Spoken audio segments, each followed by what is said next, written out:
Star Citizen Alpha 3.18 is without a doubt going to bring one of the most important changes that we are going to see in the past, that we've seen in the past couple of years, and that is in the form of course, persistent entity streaming. And persistent entity streaming is allowing things like the Cargo Refactor that we are also going to be getting with the next quarterly update. So we had an AMA Ask Me Anything on Spectrum yesterday, and the devs answered some of the hottest questions from the community.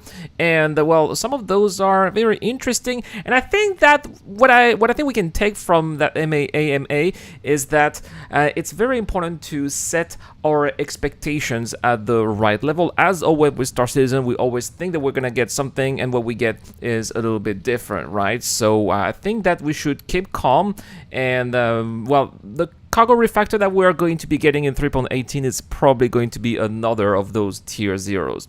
So the first question here is in the ISC, in the last episode of Inside Star Citizen, of course, cargo missions were mentioned. Can you go into any details as of what these missions will be like and how they will work? So here they say that there's going to be a difference, of course, between cargo hauling and also cargo missions or commodities. So what cargo hauling is going to be is just going to be taking cargo from point A to point B, and you are going to get paid for that. It's just like the delivery box missions that we have right now, except that instead of having a box, it's going to be a cargo box. It's not going to be the same as commodity trading, which is the thing that, you know, that when you go to a commodity kiosk, you buy commodities with your own money, and then you risk your own money by going out there in space and selling it somewhere else. Cargo hauling is not going to be that. It's not going to be your own money that's going to be on the line. It's going to be your reputation instead.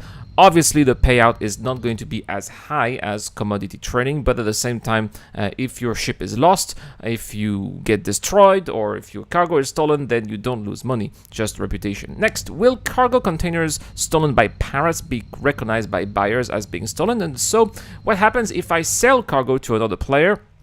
So any of those situations here, if you steal cargo and you want to sell it, you are going to have to go to a no questions asked terminal. Such a terminal will be available at GrimX, and they want to be using GrimX as a sort of main criminal hub in the Stanton system. So that's where you're going to go if you're a pirate and you are going to steal cargo. The same will be if you sell or give cargo to someone else. You are going to also go to GrimX to sell it there.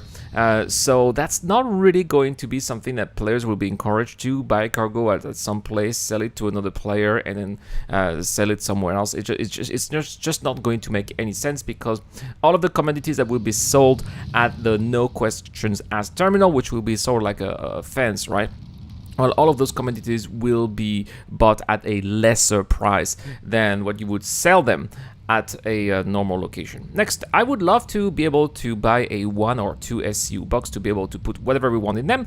It would make arguments easier. Could buy all of the ammo for ground battles and also extra weapons. The question was not very clear. Some of those questions, they should have edited the question a little bit. Anyway, here they did say that they do want to give one SU boxes to players so they can put stuff inside, for example, when they're looting, but it's not going to be available at 3.18. It's something that will be available further down the line. They said, you know, the famous soon, right? They forgot the TM in the AMA. But yeah, it's not going to be there in 3.18. What about cargo boxes? Will they have any kind of signatures to be picked up by vehicle pings?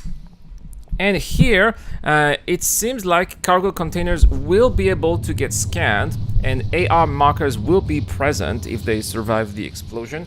And they've also added color tints so that we can identify what category they belong to. So it's just like right now when you're looking at the small boxes, you know, metals are blue, if I remember, and processed goods would be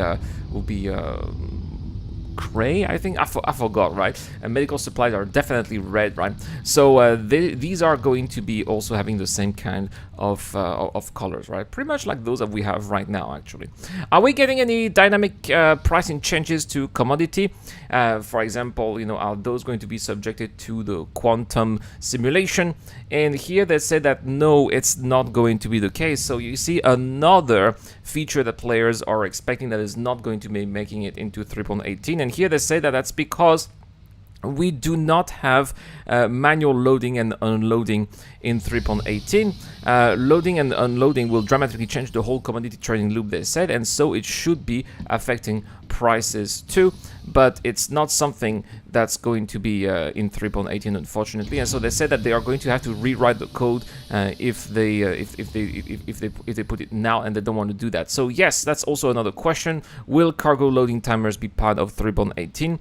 And at this stage in 3.18, as we're going to be getting it, basically when you are buying cargo and selling it, it's going to be the same as it is now, right? I know not a lot of you were expecting to put your boxes manually into your ships. That is not going to be the case. It's only the case if you steal cargo, but when you buy and sell cargo, it will still automatically go inside your ship just like it is right now. And I think that the reason why it's the case is because they don't have the cargo elevators right now. They don't have any means to have the cargo spawn in a believable way that just doesn't look like they just pop up in the verse out of the blue. So that's why they are doing that. Next, when it comes to Cargo Refactor and Piracy, what have you thought to encourage player-to-player boarding actions with this feature? Now, that is a very good question here, which actually is going to be the theme of a future video that I'm going to make on the channel in a couple of days. And here they say that we have hinted about this in the last episode of Inside Star Citizen, but it was not very clear.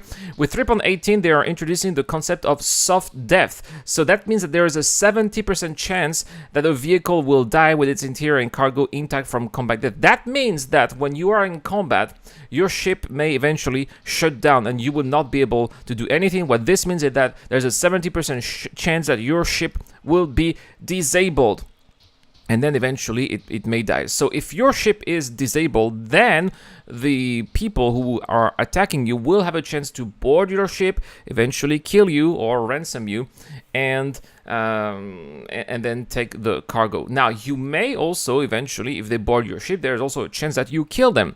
But there's not going to be much chances to retrieve a cargo unless you call a friend and transfer that cargo into one of your friend's ships. And maybe the only way to sell the cargo, since it would belong to another ship, right, to another friends, would be to go to Grimex. I suppose that's the reason why. Another thing that I would imagine is if we have the SRV. I think that's where the SRV would be very useful, because if your ship is disabled but you have plenty of cargo, you would want your ship to be towed away to a place where you'll be able to sell the cargo later, maybe like a station.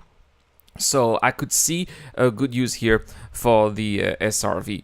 But yeah, they did confirm also that there's a 30% chance that your ship will be destroyed during such combat, and that is where you have a 0 to 90% chance that the cargo remained, with an average of 45% surviving.